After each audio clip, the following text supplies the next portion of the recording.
바뀌었는데요. 주보에 본문 창세기 말씀을 다 넘기고 설교를 준비하다가 지금 오늘 다니엘서 말씀에 마음이 와서 본문을 바꿨습니다. 오늘 구약성경 다니엘서 5장 25절에는 메네 데겔 우바르신이라는 구절이 나옵니다. 이것은 바벨론 왕 벨사살 왕이 잔치를 여는 중에 왕궁의 석회벽에 사람의 이 신비한 손가락들이 나타나서 글자를 썼는데요. 그 쓴 글자가 메네 데겔 우바르신이라는 글자였습니다. 그 글을 본 벨사살 왕은 그 글자의 뜻이 무엇인지 알지 못했지만 갑자기 나타난 그 초자연적인 현상으로 인해서 실컷 잔치를 즐기고 있던 왕의 얼굴빛이 사색이 되고 불길한 예감에 사로잡혔습니다. 벨사살 왕의 넓적 다리가 녹는 듯하고 무릎에 서로 부딪힌다라는 기록이 있습니다. 6절에 보면요. 이것은 극도의 공포로 인해서 신체가 마비되어 버린 채 벌벌 떨고 있는 그런 모습인 것입니다. 벨사살 왕은 글자의 뜻이 무엇인지는 알지 못했지만 본능적으로 두려움을 느꼈던 것입니다. 그리고 이 왕이 본능적으로 두려움을 느꼈다는 것은 벨사살 왕이 범죄하고 있다는 것, 그 왕의 안에 죄의 속성을 가지고 있다는 것을 보여주는 것입니다. 왕궁의 석회벽에 글자가 씌워진 것을 보고 벨사살 왕은 술객과 갈대아 술사와 점쟁이를 불러서 바벨론의 모든 지혜자들에게 그 글자를 읽고 해석해 줄 것을 요청했습니다. 그러나 아무도 그 글자를 읽고 해석해 주는 자가 없었습니다. 그래서 결국은 그 자리에 다니엘이 불려옵니다. 다니엘은 느부갓네살 왕 때 바벨론에 포로로 붙잡혀 왔고, 느부갓네살 왕 때도 두 번의 꿈을 해석해 준 이력이 있기 때문에 태우가 다니엘을 불러서 그에게 그 글자의 해석을 맡겨보라고 청구를 한 것입니다. 당연히 다니엘은 그 글자를 읽고 그 뜻을, 그 의미를 해석했습니다. 그 글자의 의미가 무엇입니까? 메네 데겔 우바르신이라는 이 글자에 메네는 하나님이 이미 왕의 나라의 시대를 세워서 그것을 끝나게 하셨다라는 뜻이고요.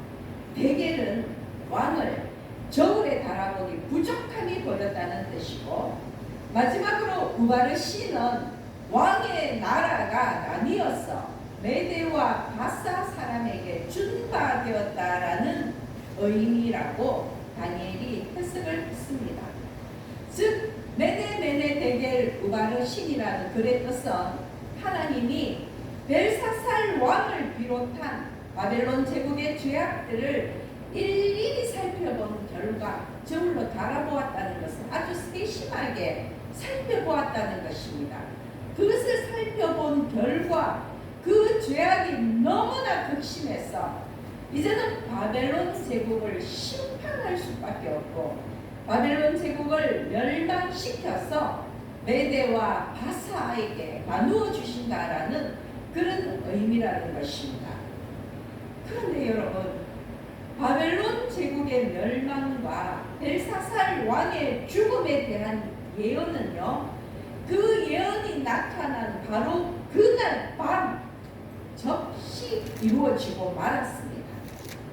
메대 사람 다리오 왕이 바사의 고레스 왕과 연합하여서 바벨론 제국을 무너뜨리고 벨사살은 고레스 왕에 의해서 죽임을 당한 것입니다. 이것이 하룻밤 사이에 이루어진 일입니다. 메대 바사 제국은요, 고대 이란 지역에 존재했던 연합 왕국입니다. 다리오 왕은 고레스 왕의 외삼촌입니다.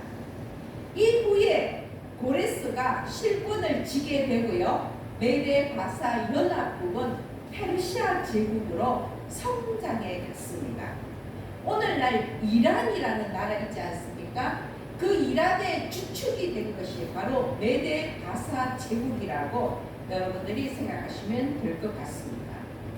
그런데 어떻게 메네 데겔 우바르신이라는 예언이 나타난 바로 그날 밤 벨사살 왕이 죽어버리고 바벨론 제국이 멸망하는 일이 그렇게 즉각적으로 단숨에 일어날 수 있었을까요? 그리고 또 벨사살 왕은 도대체 어떤 잘못 때문에 하나님의 심판을 피할 수 없었던 것일까요?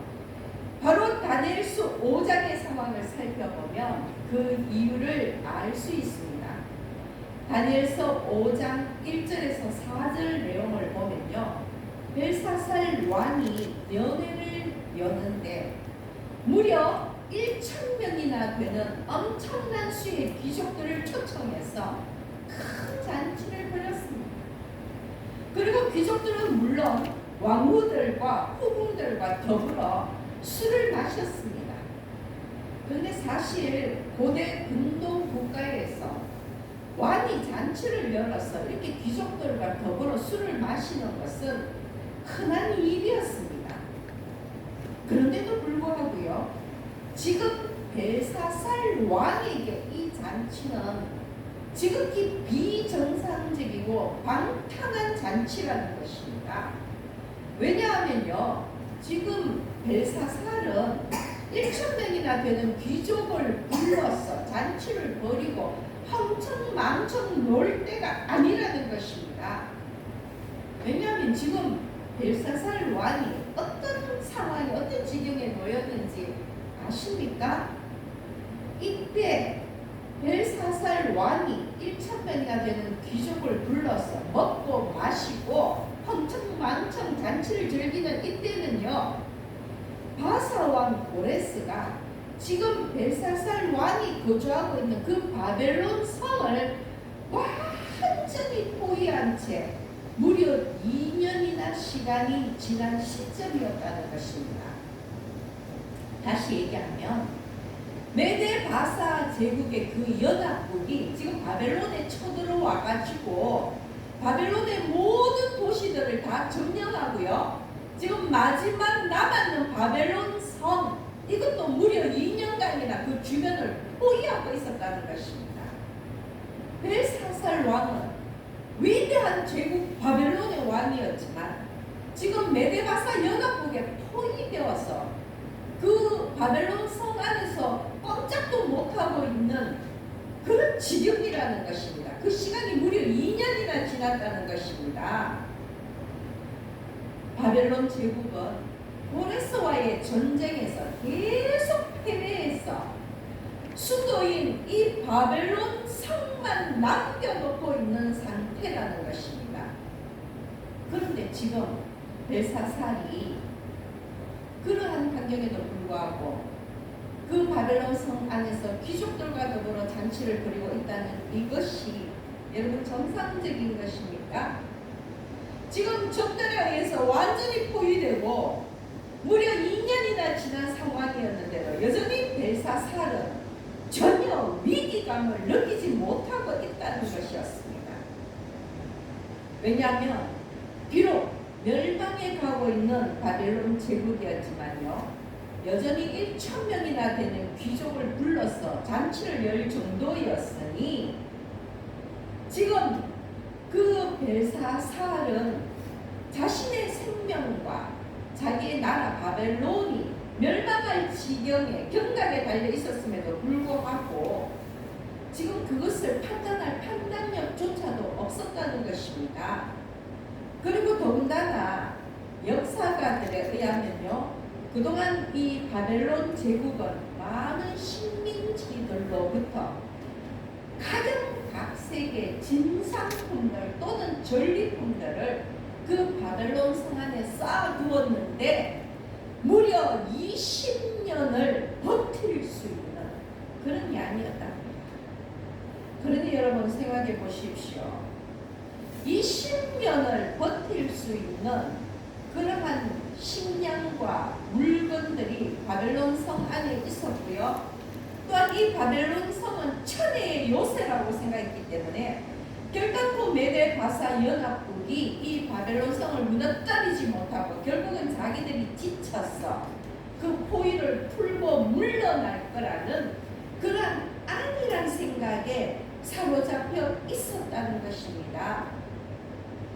그래서 벨사살은요, 지금 굉장히 자만하고 있었기 때문에 그 성 안에 1,000명이나 되는 귀족들, 여러분 이 귀족들도 생각해 보십시오.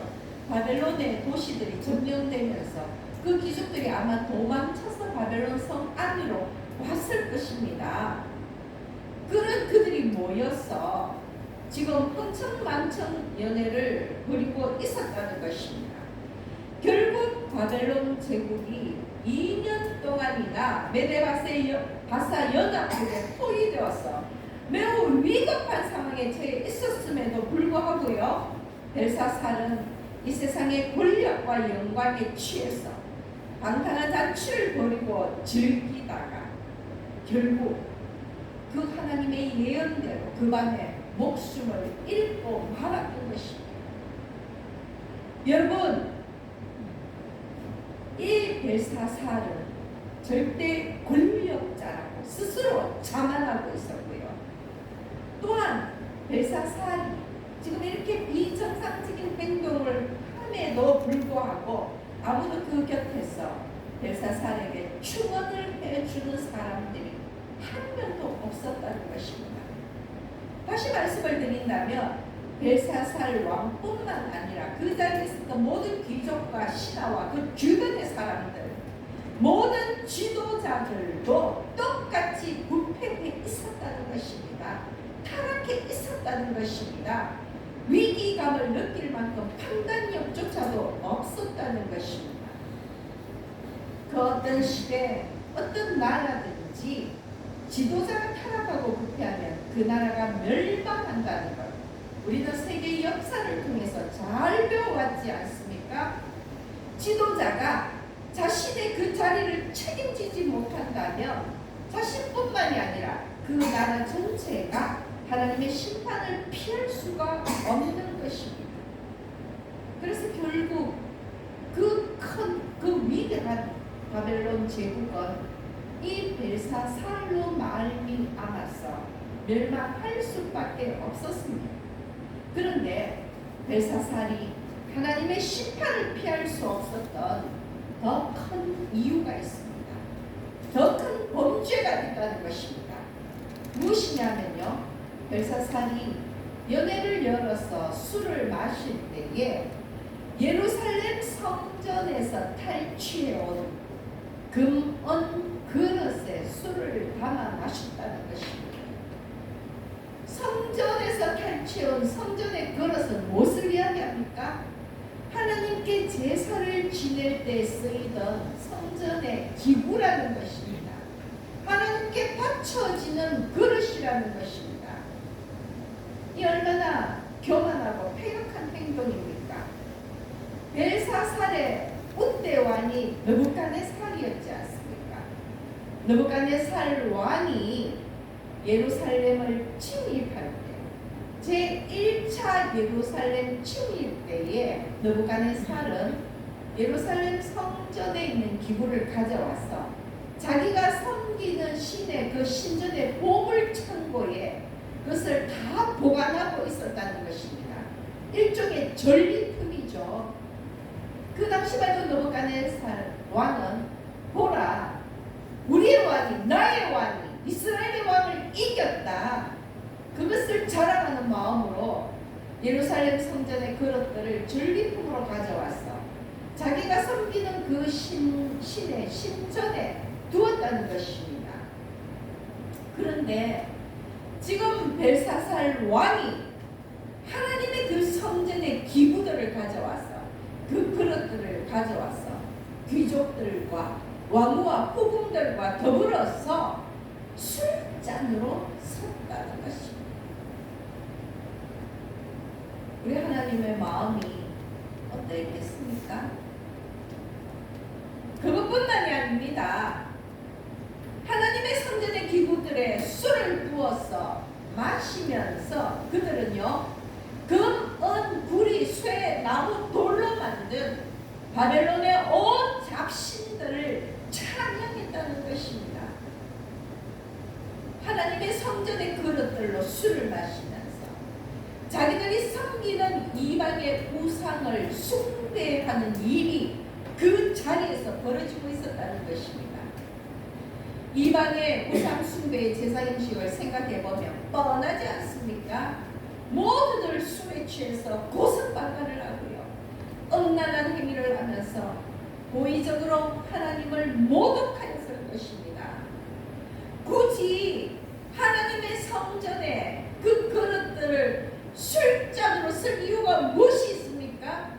그게 술을 부어 마시면서 그들의 신들을 찬양했다는 것은 벨사살이 여호와 하나님이 세계 역사의 절대적 주권자임을, 여호와 하나님이 창조주 하나님임을 의도적으로 부인하고요, 자기가 벨사살 스스로가 절대 권력이고 자기는 하나님의 도움 없이도 충분히 이 메데 바사 연합국으로부터 바벨론을 지킬 수 있다는 교만한 마음에 빠져 있었다는 증거라는 것입니다.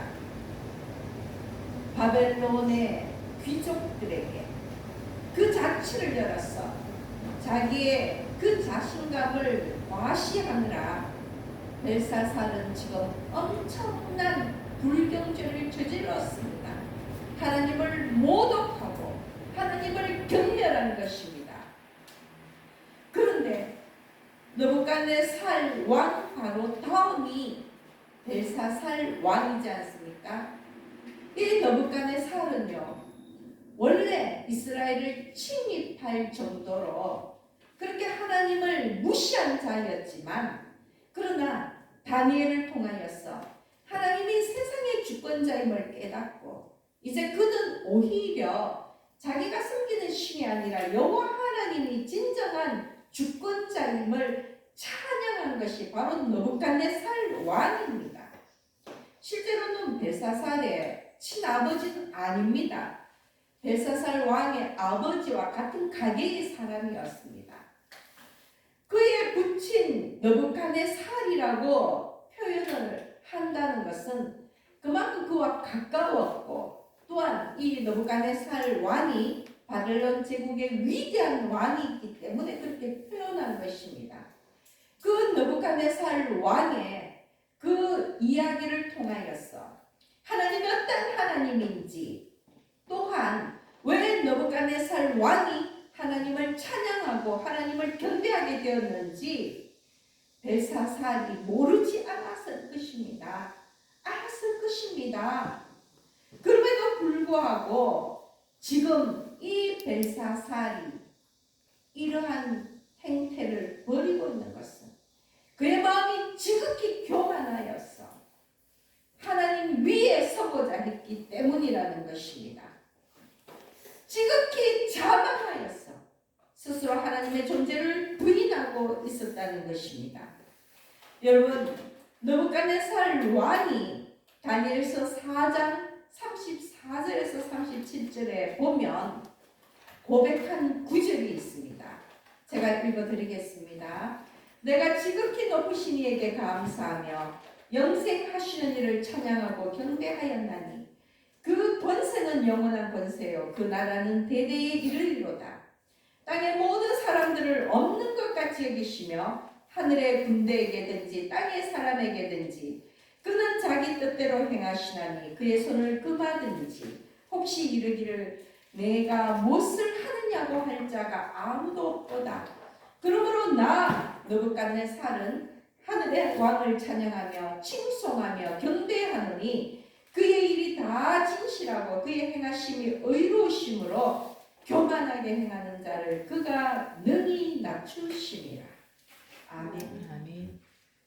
말씀에서처럼 느부갓네살 왕은요, 하나님의 징계를 받은 후에 자신의 교만함을 깨닫고 회개하고 자신이 바벨론 제국의 황제가 된 것은 느부갓네살 왕 스스로의 위대함 때문이 아니라 이 세상의 질서 유지를 위해서, 즉 하나님께서 정말로 심판과 구원의 섭리를 펼치기 위해 자기를 바벨론의 황제로 세워주셨고 자기를 이용하셨다는 것을 깨닫고 인정했다는 것입니다. 그래서 세계 역사의 절대적인 주권은 바로 하나님께 있고 자신은 하나님의 증거자로 하나님의 도구로 쓰임받았다는 것을 고백하는 그 말씀의 구절이 바로 방금 제가 읽어드린 그 말씀 구절이라는 것입니다. 그것을 온 천하에 만천하에 느부갓네살은 알렸다는 것입니다. 그것을 벨사살이 모를 리가 있었겠습니까? 그러나 벨사살은 느부갓네살과 달랐습니다. 눈앞에 보이는 영화에 도취되어서 하나님을 모독하고 교만한 채 느부갓네살의 그 증거도 무시해버렸다는 것입니다. 그것은 명백히 하나님께 대한 도전입니다. 그래서 온 무리가 술에 취해서 우상을 숭배하며 광적인 향락에 빠져있던 바로 그때, 그들의 악행이 절정에 치달았던 바로 그때에 왕궁벽에 신비한 손가락들이 나타나서 메네메네 데겔 우바르신이라는 글자가 새겨진 것입니다. 벨사살의 교만한 악행이 극에 달하자 하나님께서 그를 심판하시고 바벨론, 하나님의 주권을 무시하는 그 바벨론을 메데 바사 연합군에게 넘기겠다는 바로 그 예언입니다. 그리고 앞서 말씀드린 대로 바로 그 글자가 씌어진 그날, 하나님의 예언이 있었던 바로 그날 밤에 바벨론 성은 고레스의 공격으로 점령당했고요. 벨사살 역시 고레스 왕에 의해서 죽임을 당한 것입니다. 벨사살은 바벨론 성이 2년간이나 포위당해서 곧 멸망할 것 같은 그런 위기감 속에서도 1,000명의 귀족들을 불러서 잔치를 벌이는 등 온갖 만용을 부렸지만 결국은 하나님의 심판 앞에 멸망당한 것입니다.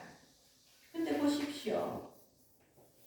그는 자기가 절대 권력자이냐, 세상의 영화에 취해 있었지만 신비한 손가락들이 나타나서 벽에 알 수 없는 글자를 쓰자 그는 죽을 것 같은 공포에 떨고 있었습니다.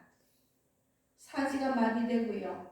벌벌 떨면서 온 천하에 있는 지혜자들을 불러서 그 글자를 해석하라 할 만큼 그는 극도의 두려움과 공포에 빠져 있었다는 것입니다. 그것이 무슨 의미입니까? 그는 스스로 하나님의 존재를 인정하지 않았지만 하나님의 주권을 무시했지만 본능적으로는요 하나님의 심판을 깨닫고 두려워했다는 것입니다.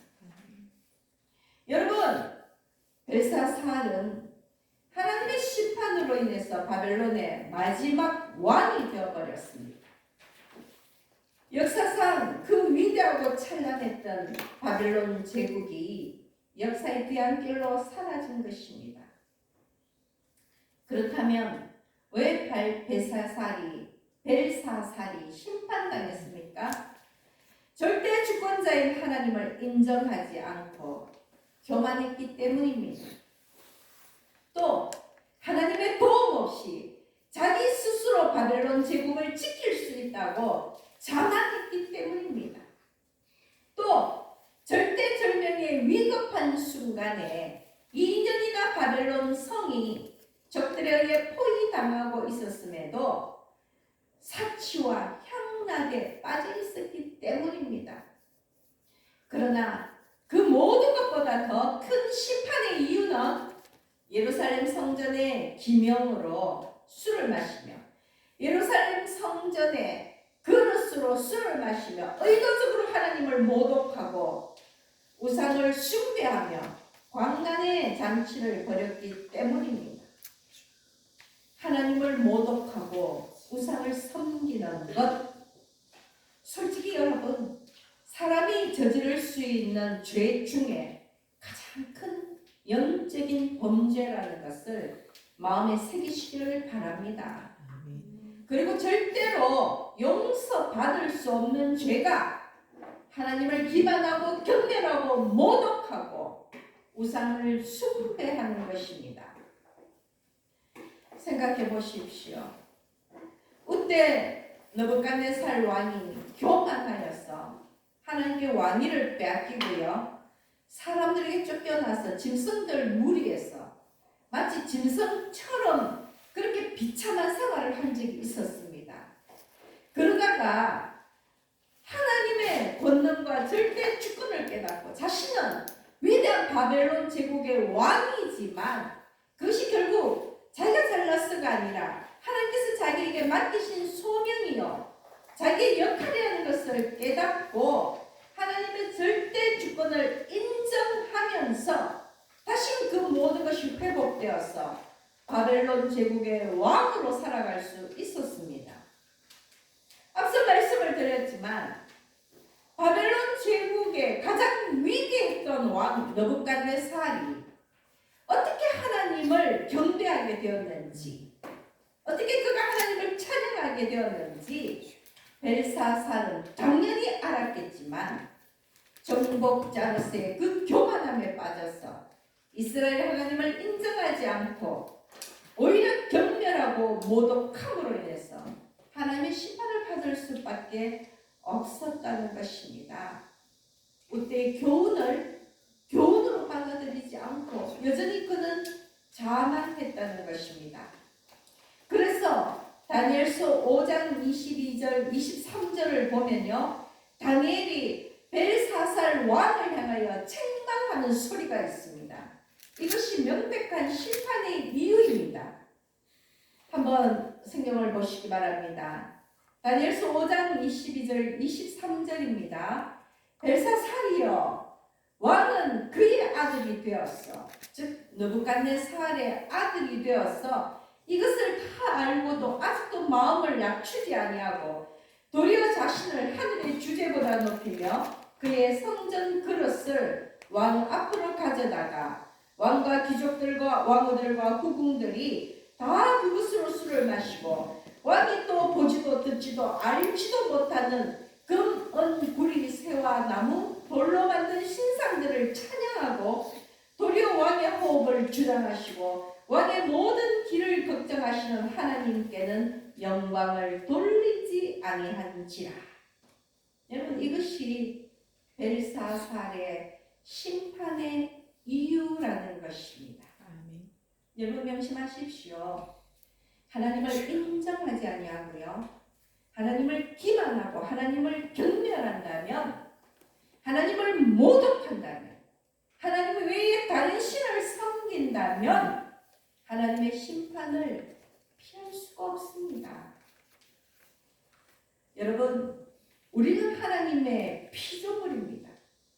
우리가 창조된 이유는 하나님을 기쁘시게 해드리기 위해서입니다. 즉 하나님은 하나님 자신을 위해서 우리를 만드셨다는 것입니다. 이것은 부인할 수 없습니다. 내가 스스로 태어난 것이 아니라, 내가 스스로 지어진 것이 아니라 하나님께서 우리를 지으셨다는 이것을 부인한다면 그것은 하나님을 기만하는 것입니다. 그러므로 하나님은 하나님이 원하시는 방법으로 경배를 받으십니다. 하나님은 하나님의 방식대로 우주 만물을 이끌어 가십니다. 우리가 하나님을 믿든지 믿지 않든지, 우리가 하나님을 인정하든지 인정하지 않든지 상관없이 이 세상은 하나님의 주권 아래 하나님의 섭리대로 그렇게 진행된다는 것입니다. 그것이 창조주의 주권입니다. 그것이 절대자 하나님의 주권이라는 것입니다. 그러므로 여러분, 창조주 하나님께 맞서지 마십시오. 하나님의 뜻을 거스르지 마십시오. 우리의 대적은 하나님이 아니라 마귀입니다. 때때로 많은 사람들이 이것을 착각합니다. 우리가 싸워야 할, 우리가 이겨야 할 존재는 마귀인데도 불구하고 하나님과 싸우는 자들이 있습니다. 하나님을 대적하는 자들이 있습니다. 하나님께 맞서고 하나님을 거스르는 자들이 있습니다. 여러분, 결단코 여러분들은 그렇게 하지 마시기 바랍니다. 우리는 하나님을 위해 지어진 존재예요.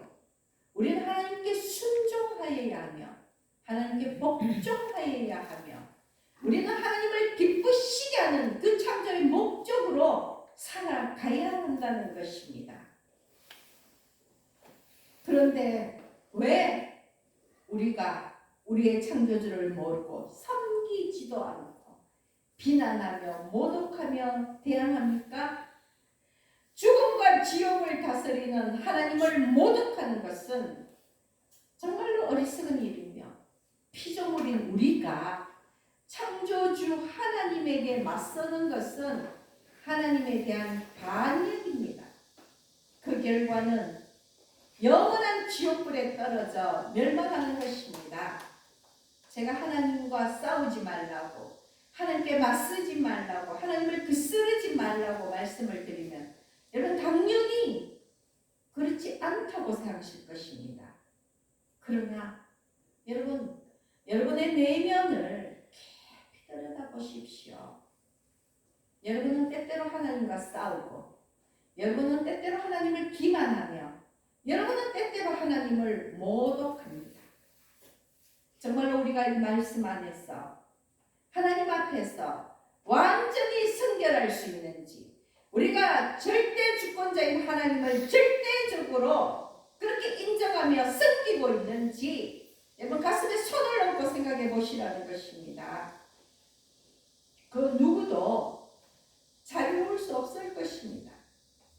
하나님이 가장 싫어하는 죄가 우상 숭배요. 하나님이 가장 용서치 아니하는 것이 하나님을 하나님으로 인정하지 않고 기만하고 모독하는 죄라는 것을 명심하시기 바랍니다. 만약 우리가 이 죄에서 돌이키지 않는다면 우리 역시 바벨론의 벨사살 왕의 뒤를 따라서 멸망의 길로 갈 수밖에 없는 것입니다. 그런데 성경 어디를 보아도요, 벨사살이 메네메네 데겔 우바르신이라는 하나님의 경고 앞에서 회개하였다는 기록이 없습니다. 얼마나 안타깝습니까? 그가 만약 그때서라도 느부갓네살 왕처럼 돌이켜 회개하고 하나님의 주권을 인정하고 하나님 앞에서 겸손하였더라면 그의 운명은 달라졌을 것입니다. 그러나 그의 교만은 그의 마음을 낮추지 않고 그를 멸망의 길로 인도해버렸습니다. 살아가면서 하나님은 얼마나 우리에게 수없이 많은 기회를 주시는지, 회개의 기회, 돌이킬 수 있는 기회, 정말 지옥불에 떨어지지 아니하는 기회를 얼마나 많이 주시는지 모릅니다. 그런데 우리의 교만이 우리의 눈을 가려버리고 우리의 귀를 가려버리고, 여러분 정말로 우리의 교만과 자만과 자고가 하나님의 그 음성을 무시해버린다는 것입니다. 그러나 우리는 즉시 돌이켜서 회개하기를 원합니다. 하나님의 그 징계가, 하나님의 그 심판의 신호가 주어졌을 때 여러분 적극적으로 하나님 앞에 엎드려서 무조건 회개하고 돌이키기를 소망합니다. 아멘. 주님은 물론 우리를 구원하시기 위해 십자가를 지셨습니다. 주님은 십자가 죽음을 통하여 당연히 우리를 구원하십니다. 그러나 아니란 생각을 버리십시오. 회개하지 않고 계속 죄를 짓고 있는 사람들까지도 구원하시는 것은 아니라는 것입니다. 하나님이 우리에게 회개의 기회를 주시고 정말 돌이킬 수 있도록 수도 없이 하나님의 그 메시지를, 그 시그널을 우리에게 주시지만 그럼에도 불구하고 회개하지 않고 계속 죄를 짓는다면, 반복적으로 죄를 짓는다면 그런 자까지도 하나님께서 구원하지 아니하신다는 것입니다. 아니란 마음을 버리십시오. 그래서 끝으로 여러분께 권면합니다. 여러분, 혹시나 우리가 오늘의 형통한 삶에 취해서 하나님의 은혜를 잊고 산다면 즉시 그 교만한 마음을 하나님 앞에 내려놓고 회개하시기를 바랍니다. 또 끝없는 고난 속에서 하나님을 원망하고 비난하고 불평하고 있다면 그 불경한 마음을 회개하고 하나님의 긍휼을 구하시기 바랍니다. 또 만약 범죄하고도 내가 죄를 저질렀는데도 불구하고 내 마음이 평안하다면 그 마음의 평안이 하늘로부터 온 평안인지 마귀가 주는 거짓 평안인지를 분별하고 깨닫고 돌이켜 회개하시기를 바랍니다. 또한 분명한 하나님의 뜻을 알면서도 영적인 소망이 아닌 육적인 욕심에 갇혀서 하나님의 뜻과 계획을 외면하고 있다면 불순종의 결과는 멸망이라는 것을 명심하시기 바랍니다. 또한 여러분, 우상은 세상의 잡신들뿐만이 아닙니다.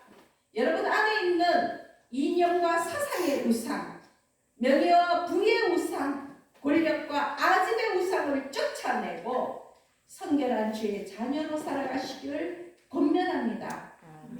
메네 데겔 우바르신이라는 벨사사를 향한 심판의 화살이 우리를 향하지 않도록 날마다 스스로를 돌아보시며 티끌만한 죄도 깨끗이 회개하시기를 권면합니다.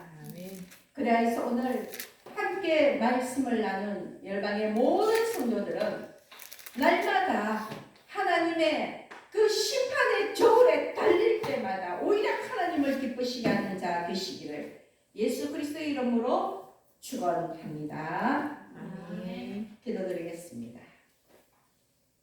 사랑의 하나님,